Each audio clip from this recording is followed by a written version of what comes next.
So hi, here to talk about Material Girls by Kathleen Stock. I finished this book last weekend or maybe 2 weeks ago, but I was trying to gather my thoughts and well,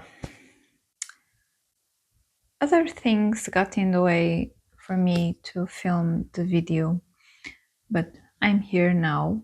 I had to go watch the previous, not the previous, but video where I began to spoke about this book when I was just at the beginning of the reading of this book. There, I was trying to say that this book was about transgenderism and transsexuality, but the right term that I think that I eventually end up saying it, but this is specifically more about gender identity or the gender identity theory. Well, people from many fields, in different fields, talk about gender identity. So this is the first book that I read about something like this.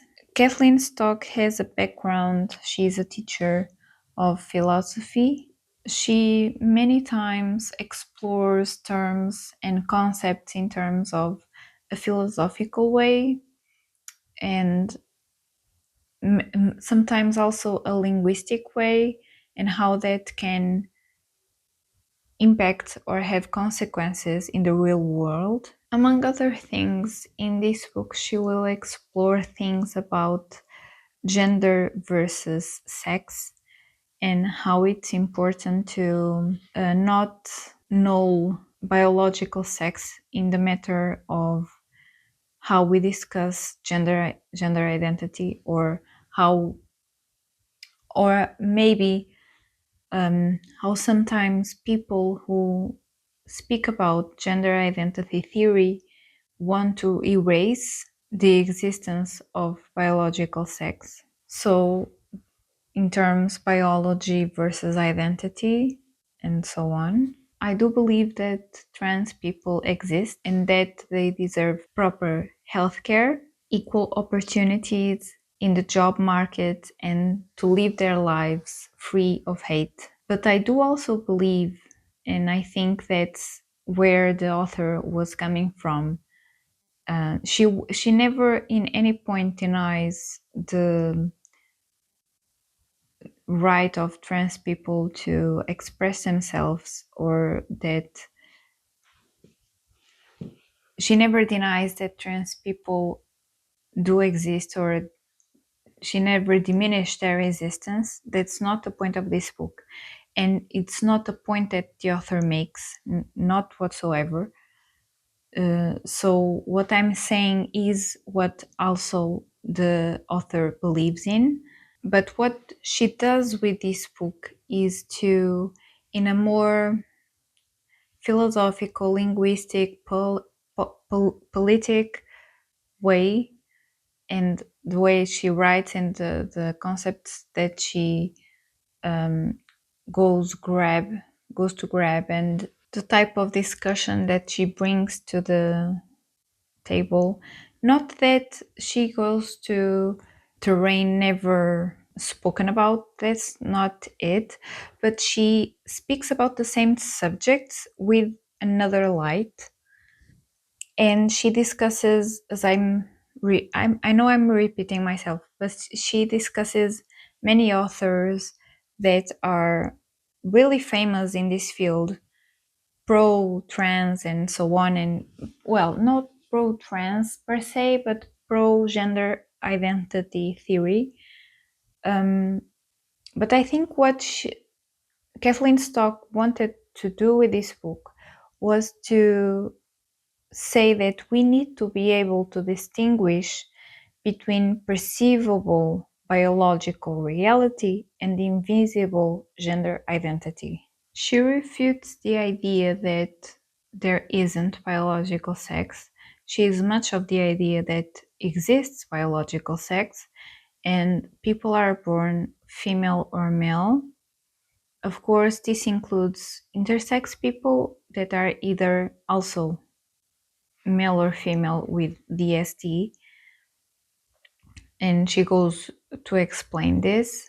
She also goes to say or try to convey that if we don't acknowledge this, we erase the reality of whole concepts, which may include, but aren't limited to, homosexuality and bisexuality, female genital mutilation, femicide, rape statistics, sex trafficking, forced marriage, and even gender dysphoria. And this book explains why, in a more, how I was saying before, in a more philosophical, I'm not saying that it's not conceivable or not understandable. That's not my point.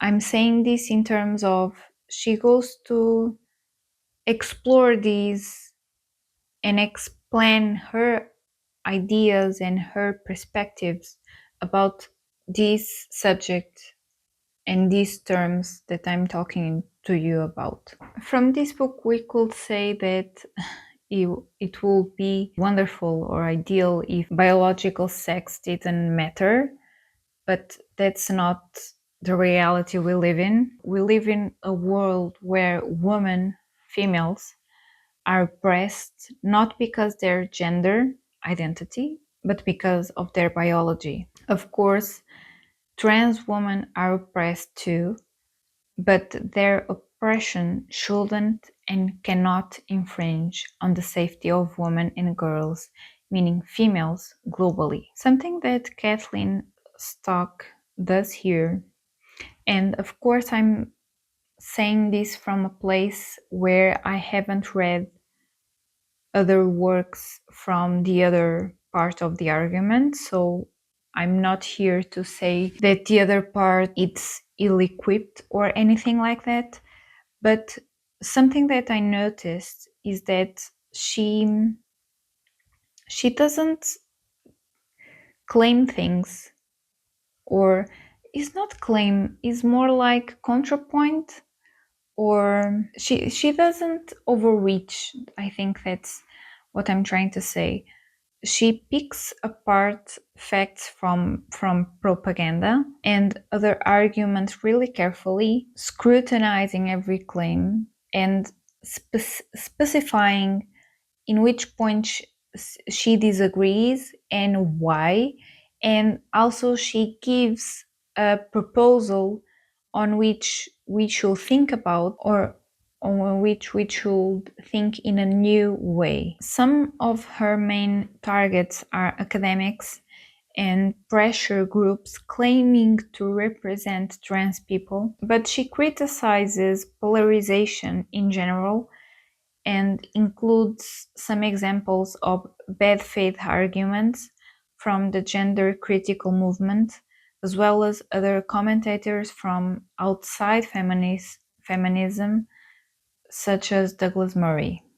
And which I have to say, Douglas Murray is a person and an author that I really want to read some things about, and from him, or by him, should I say.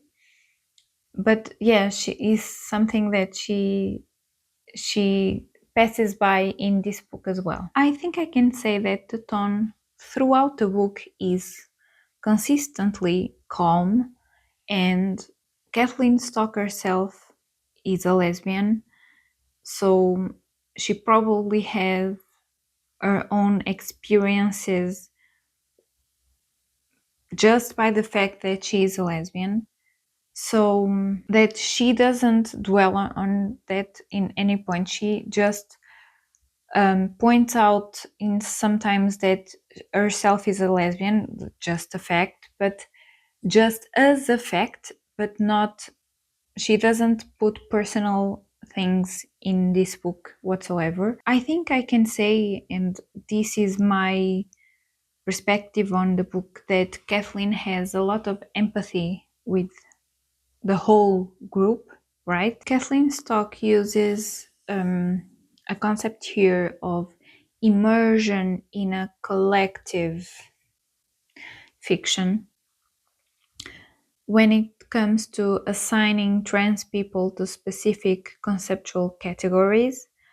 A lot of activists or a lot of activists organizations require of the public to accept that trans women are literally women and trans men are literally men. And then there's the non-binary that are there, but no one really knows what to do with them. I think it was my perspective. Okay, it was with the idea that I come from this book that non-binary are a bit isolated because the conversation doesn't revolve really about them. And she argues that this is an entirely natural phenomenon which can have very positive consequences but also negative ones. Towards the end of the book, she makes some concrete suggestions about how trans rights can be advanced without scaremongering, without distortion, by concentrating on evidence and making policy changes that will really benefit people. I believe that this book was a good entry on the topic. I do not believe that this book is transphobic or anything like that, although I'm not versed in the matter from the explanations and the background that she gives, as I said in the video where I begin talking about this book, where I talked to you, or where I said that she gives an historic briefing. So, but yes, I'm of the opinion that only reading this book, maybe it's short. I would have to dive in many other authors to have a more dilated vision on the matter. But from an entry point, I think this is a really good book, and I'm really glad that I picked this one up and read it. I tend to agree with some arguments that the author brings here, but as I said, if I want to really dive in, I will have to do a lot of reading. For now, I have The Second Sex, as I shown you in that said video, by Simone de Beauvoir. And from here on out, well, let's see if I pick other books. But if you are trying to begin somewhere, I think, and I speak being someone that is beginning reading about the subject, I really think this one is a good one to start with. So yeah, if you have suggestions of other books that I could perhaps pick up about the matter, feminism, gender identity, and so on, please let them be shown in the comments. Or if you prefer, if you have, for instance, Instagram, you can send me a DM or something with your suggestions. I would really appreciate. And yeah, that's it for me. I will see you on the next one. Bye.